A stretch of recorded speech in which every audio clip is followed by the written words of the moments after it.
I'm Bob from HawkTworkHardware.com, and today we're going to take a look at converting this Yamaha organ into a MIDI console that we can use to play Hauptwerk. Okay, so first of all we need to just formulate our plan really as to what we're going to do with this. It's got two keyboards, one small pedal board and a swell pedal, so obviously all of those things we will connect up and get working with MIDI. It's also got a bunch of tabs here that I'm going to use as stops. They actually have three positions. And the middle position, well, one position's off, middle position's kind of quiet, and the down position's loud in the original configuration as it is now. I'm going to do away with that and just have them as on or off and use them as stops really. And there are 18 of those altogether. So we'll wire those up as stops. These buttons down here, which are the rhythm unit controller, I'm probably going to wire those up just as pistons, so just use them as thumb pistons. I know they're not in the ideal place, but at least, you know, if you're playing something you can fairly easily get to them nice and quickly, so they'll probably work for that. And then there's one or two other kind of odd controls spread around. There's these four switches here. I might wire those up as stops, it depends how easy it is to do when we get inside the thing, and the same for those. So that's kind of the plan, that's what we're going to do. So the next thing to do is look at how it all comes apart. Okay, so to start opening our console and seeing what's inside, there are two screws, one each side at the top. So as you can see there's one there, and there's one on the other side here, in that hole there, which I've already taken out. And then underneath there are these four bolts. There's two at the front which I've undone, and two at the back which I've also undone. They just happily stay there. They're kind of captive. They won't fall out. They just bolt up into the bottom of the keyboards. So all we have to do is undo those two bolts at the top, and what that does is that allows us then to lift up the entire top of the organ, so we can get a bit of a sneak preview as to what's inside. And then those other bolts that we undid, they hold these keyboards, so we can lift that one up and we can lift the bottom one up. So that now allows us access to everything that we need to get to, except the pedals and the swell control, which are down at the bottom, but we'll look at how we're going to do that later. Okay, so just take a quick look at what we've got inside this organ, and if we're going to use any of it. So with both the keyboards up as they are at the moment, we can see that we've got a few circuit boards. If we start with this one on the right hand side here, that is the one that's underneath the sustain switches or sliders and the sustain switch. So that's really just a way of connecting this bunch of wires to those switches. It doesn't really do anything else. The one in the middle, this long board here, this contains all of the diodes that are used for the keys that we'll be keeping and using. And then this one on the left, this is the rhythm generator board, or at least part of it. We won't be using it, but if we look closely, we can see here this is the bottom end of all of those switches that we looked at from above that I said I'd probably use as pistons. So what we'll do is we'll connect to those switches off of this board. We'll probably just cut away the existing tracks, because obviously we don't want the existing electronics to interfere with what we're doing, but we will use this just simply as a mounting for those switches. Now if we fold this keyboard back down out of the way, we look at what's on the top keyboard here. So we've got this big circuit board on the left, which we can see again from above. That has all of these switches and what we're going to use as stops attached to it, and a whole bunch of electronics at the back.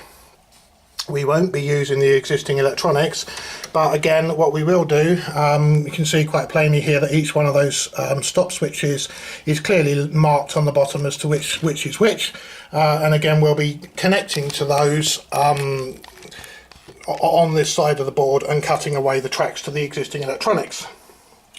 Then we've got another long circuit board along the bottom of all the keys, and what I've done on this one is I've just removed the plastic cover, little polystyrene cover, which covers all of the bottom of the keys, so we can just see how they work, and kind of just give them a bit of a clean really. There's plenty of dust in there and what have you. So as I say, this board has all the diodes on. Now if we fold the keyboard down and if we can have a look underneath to the other side of that board, you can just see all the diodes in there. So we do need those for our encoder to work, so we'll be keeping them. The other bits of electronics inside here, there's this board here, which is the Kia board and rhythm filter, it says on it, and a couple of amplifiers and other bits and pieces, or preamplifiers. And then in the corner here we've got the power supply unit and the original audio amplifier, the power amplifier for the speaker at the back. So we won't be using any of those, so I'm going to take this board out, I'm going to take the power supply out, and this area is where we're going to install our MIDI encoder. Okay, so the first thing we need to do is to remove this circuit board. It comes out from underneath. The reason we need to remove it is because we're going to use these tabs here as stops, and we need to be able to change the way they're wired at the moment on the board. So these little covers just pull off. I've taken most of them off already, and there's one more over there. So they just all pull off, and then there's this adjustment, upper and lower keyboard volume, that pulls off as well. It's a bit tighter. Okay, so then if we lift the thing up, there are a bunch of screws holding it on. There's one there. There were two in there that I've already removed. There was one in there which I've removed, and two more over there. So I've just got the last two screws remaining. So when I undo those, that board will come away, and then we'll be able to disconnect the wires. Okay, so I've removed the remaining screws now. We're ready to take this board out. The reason that we need to take it out is that we are going to be connecting to all of these connections here, which are for those tab switches, which actually aren't switches, they're little variable resistors, but we'll worry about that later. Now the easiest way of doing this is to cut through these tracks that you can see on the board. The green parts are copper tracks, and those are what connect everything together. So we need to get rid of those so that we can connect our own wires to this. And the easiest way of cutting through these to separate them all is with a little cutting disc and a Dremel tool. But that's quite a dusty sort of operation, so I don't really want to do that indoors. I want to take that out to the workshop. So that's why we're removing the board. So I've removed all the screws, I've removed the little knobs from the other side, so now it should just come out like that. So obviously it's connected with these wires to the rest of the organ. We don't need any of these anymore anyway, it's all going to be going, so we can just disconnect all of these. They just unplug quite easily.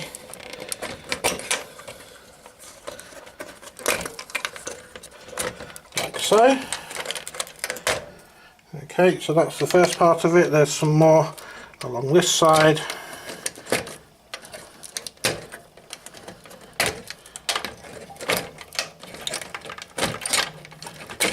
Okay, so that's all the wires disconnected, and we can now lift our board away from the rest of the organ. Whilst we're at this point, the other parts we don't need. This wire here comes from the keyboards, which we will be using, so we need to keep that, as you can see, but that connects to this keyboard here. It also connects to this little board, which we won't be using, so I've unplugged that, and then these thinner part goes off down to the pedals, which we will be using. So the whole thing, all of the keyboards and pedals, or the lower keyboard and the pedals, are presented on this piece of ribbon cable, which is what we'll be using to connect to our encoder, which means that we don't need this circuit board, so that can go, and we don't need the power supply and amplifier, and we don't need any of this mains wiring or any of the rest of it, so that can all go, and I'll get on and strip that out, and then that's going to give us room here to put our encoder. Okay, so I'm just removing wires now, just unplugging everything. Some of them are held on with these little cable clips or plastic ties. We can just snip those just to release the wires from their holding. Other than that though, it's just a matter of going around and unplugging all the different plugs so that we're good to remove the boards and all the redundant wiring. Okay, so I've unplugged and removed now all the wires that we're not going to be using, and it looks a lot less intimidating with all those out of the way. The only thing left to do now, I've undone the screws on the two boards, so that can lift out of the way. There's a bit of card with silver foil on the back underneath it, which was just used for protection from interference. So that board goes. And then there's this big one on the metal chassis at the end here, which is was the original power supply unit and amplifier. Now that metal chassis that it's on actually comes right under this board and forms part of this tray that had the phono sockets and headphone socket and so on. So all that's going to come out in a minute. I'll have to probably move one of the keyboards out of the way to do it, but it's going to leave us with a hole in the bottom part of the organ here. So probably what I'll do is the electronic parts and the board and everything, I'll take all of those off and then put just the metal part back to cover that hole up. But I'll go ahead and remove that now, and then we'll look at the next part. Okay, so that's everything removed now from the organ that we're not going to use. The main wiring loom I actually just dropped down the back there for the time being. Because we have the swell pedal down there connected to the end of that lot somewhere, which we need to deal with later on, so I've just dropped that down there. All the circuit boards have been removed, so we've now got somewhere to put our encoder.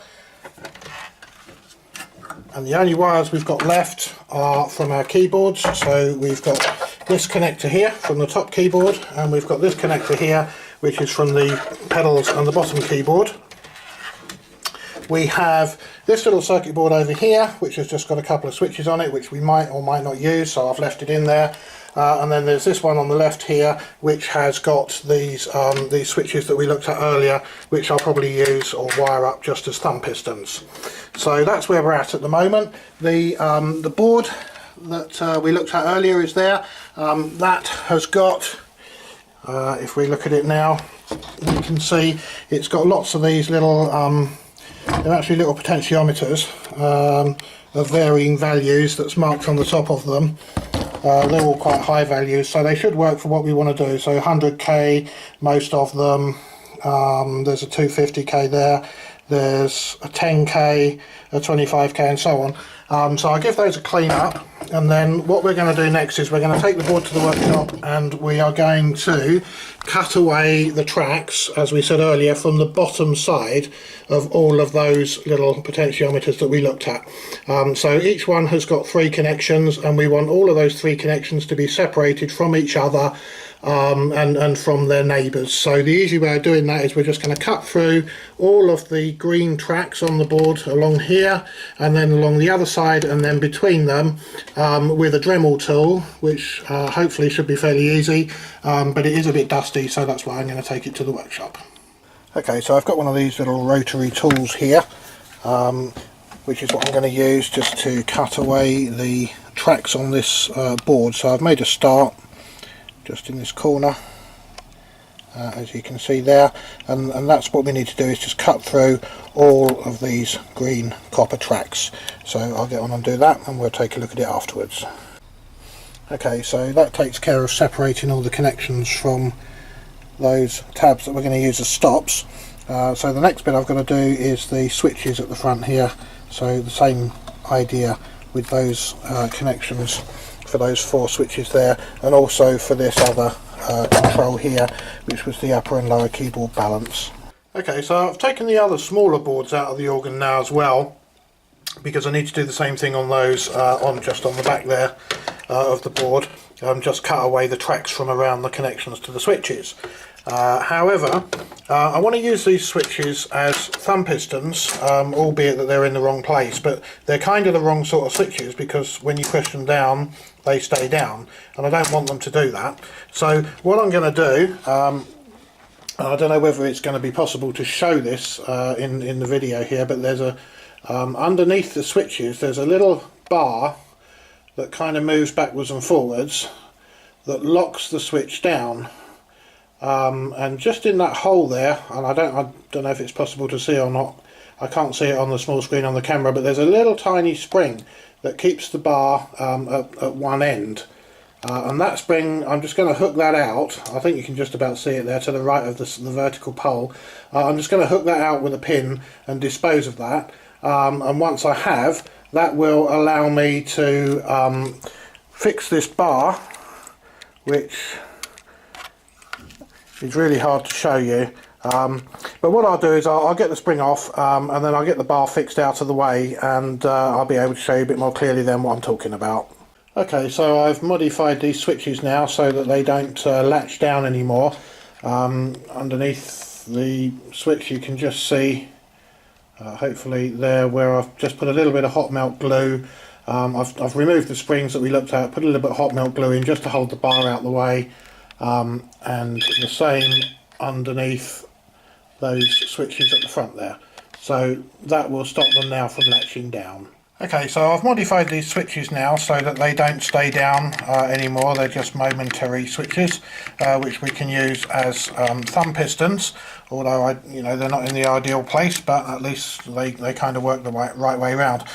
So the way I did it, I spoke about this bar and the spring. I removed the spring, and then where the end of the bar is, I just put some little dab of hot melt glue there, which just holds that bar out of the way. And allows the switches to pop back up. And I did the same thing with the switches in the centre, but it's a bit harder to see, but there's just just a little dab of that glue there underneath that switch, just holding that bar. So that's that bit all done. I've modified the circuit board the same as we did with the other one, just cut round all the switches so that nothing's connected to anything else. So now I'm going to put the circuit boards back into the organ, and we're ready to start wiring it up to our encoder. Okay, so I've got our circuit boards back in the organ now. So we've got our switches down here that we're going to use for our pistons. That's all reinstalled. We've got the little board at the other end with just one switch and two little sliders. Don't know what we're going to use them for, but I'll connect them up anyway. And then we've got our big board here that we modified. So we're ready to start wiring it up, and the way we're going to do this is that we're going to wire one side of all of these together in a group of 12. Just like you would with the keys on the keyboard, and then the remaining 5 or 6, we're going to wire those together as well on one side, and then the other side will be just like the keys of the keyboard. There'll be a diode coming from that to a wire, and there'll be 12 of those, which will connect to the what on the keyboards would be the note inputs 1 to 12 or 0 to 11. And that's pretty much all there is to do in that. So I'll start on that, and we'll have a look in a minute when we've got some wires on. Okay, so I've started to get some wires onto this board now, and what I've done is that there's one common wire that I've run all the way along the first 12 switches, which ends here, and that comes out at the side. And then I've carried on with the next set, so we've got 1, 2, 3, 4, and then we come up to 5, 6, and I've carried it along 7, 8, 9 and 10. So that takes care of all the switches on that board. So we've got 2 wires coming out of the board. The first one goes to the first 12 that we looked at along here, and the second one goes to the second lot of 10 that we looked at along there. So the next thing to do now is that the other side of all of these switches along the bottom is that we need to affix a diode or solder a diode to each one of those all the way along. Each one needs its own diode, and then we'll look at what we do after that. Okay, so I've got the diodes on the board now. They're quite hard to see against the background of everything, but we've got our 1, 2, 3 and so on, and there's one on each one of those tabs. So what we need to do now is to connect those up and bring them back to our note inputs, just like in the diagram that we saw earlier. So all of the, well, there are only 2 common lines here, so we've got 2 sets, but the note 0 of the one set will connect to note 0 of the other, and then that will go back to the note 0 input on the encoder board. And the same for note 1, note 2 and so on all the way along. So the easy way of doing this is that on the keyboard right next door here, this is the multi-connector for the keyboard, and of course all those note inputs are here.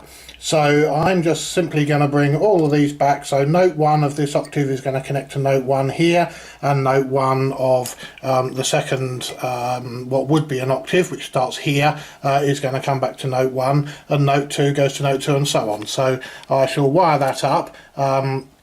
and then that'll just, as I say, come back via this ribbon cable from the keyboard, and then we'll have our two common lines which will come back separately. So that's the next job to do. Okay, so I've finished all the wiring now for our stops on the top keyboard or top control panel. So we've just got this little wiring loom now that runs around here and comes back to the multi-connector on this keyboard. So what I've done is that each one of these stops is connected back to each one of the note inputs on this keyboard. So stop 1 goes to note 1, stop 2 to note 2, and so on, obviously up to 12, and then we just start again. So the next stop here goes back to note 1, the next stop goes to note 2, and so on. And then there are two common lines. One runs along the top of the first 12 stops, and the second one runs along the top of the second group, which is only 10. And there were two unused, well there's four actually, unused wires in this bit of ribbon cable, so I've connected them back to there. So all we need to do now is connect this ribbon cable connector. I'll probably chop the connector off because that's not going to connect to our interface board properly. And connect these back to our interface board, and we're good to go for the top keyboard. Now the bottom one, we're just going to do exactly the same thing here. So we've got this board here, we've already isolated all the connections for the switches, and then we're going to bring those back to our inputs, note inputs on this keyboard. And then the small circuit board at this side, we've got the same thing. There are two sliders and a switch. The switch will come back to the stop, to use as a stop, and the two sliders will go as analog inputs that can be used for something else. Maybe, I don't know, pitch bend modulation, something like that. Not really appropriate for an organ, but we'll use them for something. So that's the next thing to do then, is to get on with the wiring of this board on the left, and we'll come back when I've got some of that done. Okay, so I've finished wiring up this board for our stops now. So what I've done is there's a common line that runs round the outside of all these switches, and then there's a common line that runs round the outside of all these switches, and they come back down to the bottom here. And then each switch has got a diode on it, as per everything else that we've done really, and then they just all connect back to our note inputs, which, as luck would have it, are available at the bottom of this board. There's a multi-way connector here which connects onto the keyboards, so it's exactly the same as this one here, and it goes via this bit of ribbon cable underneath, so we don't have to run long pieces of wire. So all our stops are just notes 1, 2, 3, 4, 5 through till 12, same as we did before, and the same with the ones in the middle. So input 1 to input 1, input 2 to input 2, and so on, coming back down to our keyboard inputs from note 1, 2, 3, 4 through to 12. So that's all the wiring complete for that. All I've got to do now is install the encoder board, and then look at wiring up our analog inputs for our swell pedal, and also for these two little sliders on this board here. There's just two potentiometers that we can connect up as well. So that's the next thing to do, is to get the encoder interface board installed and go from there. So the interface board is screwed down with these 4 screws, and the encoder is pushed down on top. I'm going to actually remove the encoder whilst we wire up the board, just in case there's any static issues or anything like that. So we're ready to go ahead now and start wiring up the board. So what we're going to do is we're going to use the ribbon cable, the existing ribbon cable that comes from the bottom keyboard on our board there, and the ribbon cable from the top. So I'll go ahead and get those connected to the board now. Okay, so I've got the cable from the top keyboard now connected to the interface board. So that's just a ribbon cable that comes from this top keyboard and our top set of stops. And what I've done is I've made a note here of what all the cables do, and which ones are connected to which pins. And that's quite important to do for when we program the encoder. So we know pin 15 is the common line for our first set of stops, 16 is the common line for the first octave, 17 is the common line for the second set of stops, 20 is octave 2, 21 octave 3, and 22 octave 4. And then obviously the actual note inputs 1 to 12 are connected across here just in order 1 to 12. So on these keyboards, number 1 is C sharp, and number 12 is C. So that's pretty much that. So now I've got to do the same thing again with the bottom keyboard and the bottom set of stops. So that's all on this ribbon cable here, so I shall get on and do that next. Okay, so I've now got the wires from the lower keyboard connected to our encoder interface board as well.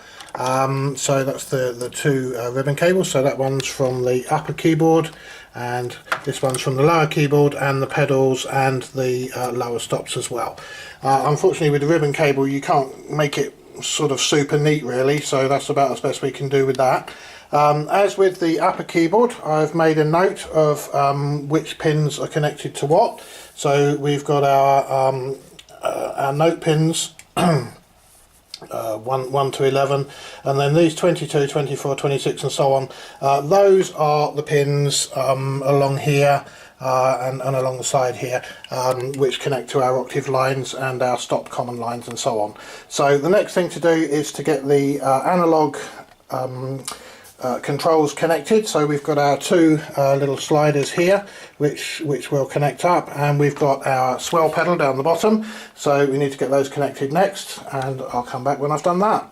The pedals need to be modified slightly because of the way they work. So the original Yamaha idea is that you have one common line and 13 notes coming off of it, which doesn't fit with our system. We need 12 notes to the octave, so that means we need two common lines. So what I've done is, as per the diagram that we looked at earlier, I've just cut the board, cut the track on the board here and here. So I've then connected the octave side, the common line side, what was the common line of the bottom C, as coming out to its own pin, and that's the pin that was the other side, if you see what I mean. And the C, the other side of the diode, I've connected to the other C, so that fits with our model of what we've done in the rest of the organ. I've also modified the swell pedal, so these are the three wires now coming from the swell pedal, which I will connect up to our encoder. Okay, so we finished wiring up in the back of the organ now. We've just got these three wires coming from the swell pedal, which come up and into the encoder board there. I've fitted a 13 amp main socket, which is controlled by the on-off switch of the organ, which has got a little 5-volt power supply, USB power supply, and again that connects into our encoder via a short USB lead. So that completes the wiring inside the back of the organ. Just before I put the back on, I've fitted a small 5-pin DIN socket for the MIDI out socket there, with a plug on the end, so that will just plug into the back of the encoder board, and then the back of the organ will be permanently fixed on. So that's our organ conversion all finished now. So we've got our circuit board that we modified on the left there, wired up as neatly as we can. We've got our main keyboards all back together now. We've got a little bit of wiring coming from the encoder board, which comes up onto this board. That's for the two sliders and the one switch on the other side, and then there's just a pilot light on the front here so that we know when the thing's switched on. And then we've got our encoder board at the back there with the two wires, or two ribbon cables, from the two keyboards connected to it. And we've got our power supply lead, which runs down the back there. I've also connected the original main switch up here so that switches on and off the power to that main socket down the back there, which has got a USB power supply in. So that's it really. There's a short lead here from the MIDI out socket on the board to the MIDI out socket on the back of the organ. So it's all good to go. I'll just put the screws back in, close the top, and that's job done.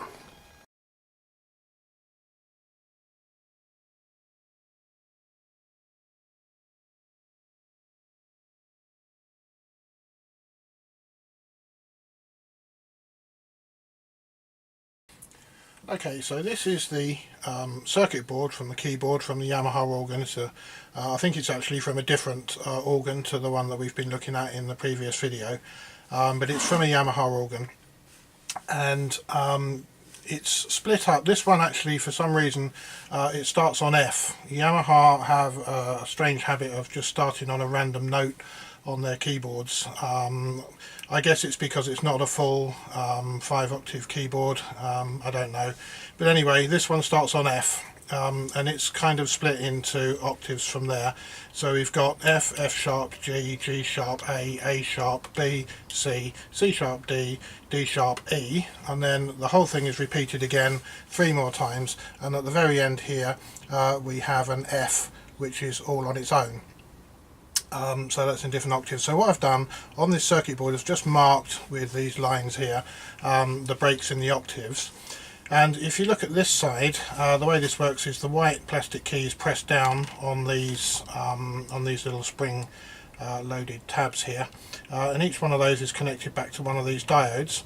And then this side, if we flip it over, there's this black conductive rubber stuff that's connected out to these connections here.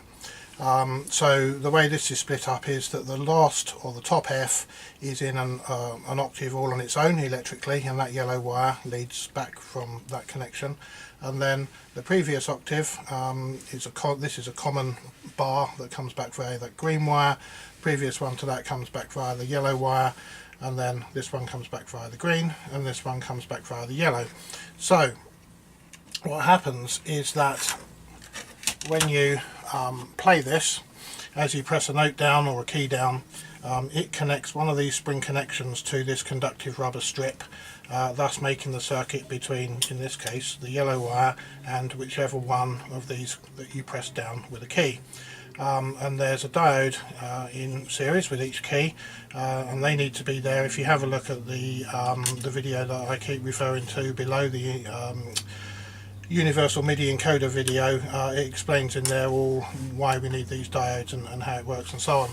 But as far as using one of these keyboards is concerned and connecting it up, and this isn't just for Yamaha, you can do this with pretty much any keyboard.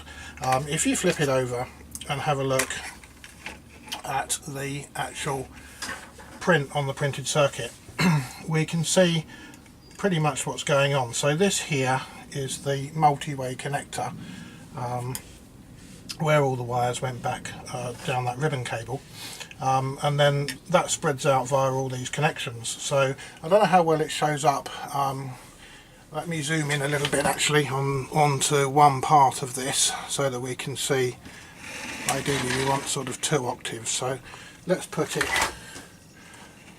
like that. Okay, so hopefully now we can see what's going on. So it's flipped now upside down, so this is our top F, which is in an octave on its own. So this is the end of the spring connection that makes connection to the common bar when you press the key down. So the diode is on the other side of the board, connected between there and there, and then this track just comes back to the multi-way connector to a connection on its own. I've connected that across because when you look at the other video you'll see that all of the Fs have to be connected together, and this is Yamaha's strangeness, so we just had to modify that bit.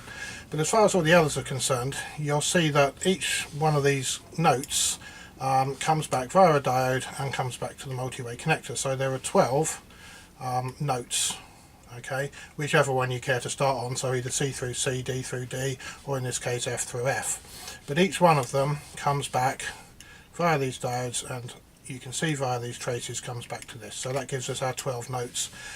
Okay, so this key here, which is E, it connects up to our multi-way socket, but it also goes via this track. You can trace the tracks along, and it connects to the first key in our next octave. So that would be the E from, or the last key actually, because it's upside down and back to front.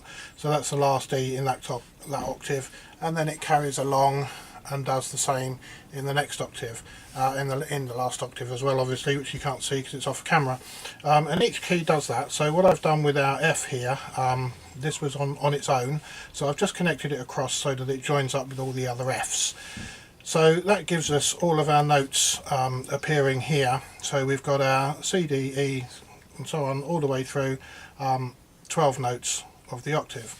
And then on this side we've got our common lines for, if you can follow these back, I'll zoom in a bit more on it again. so that we can see.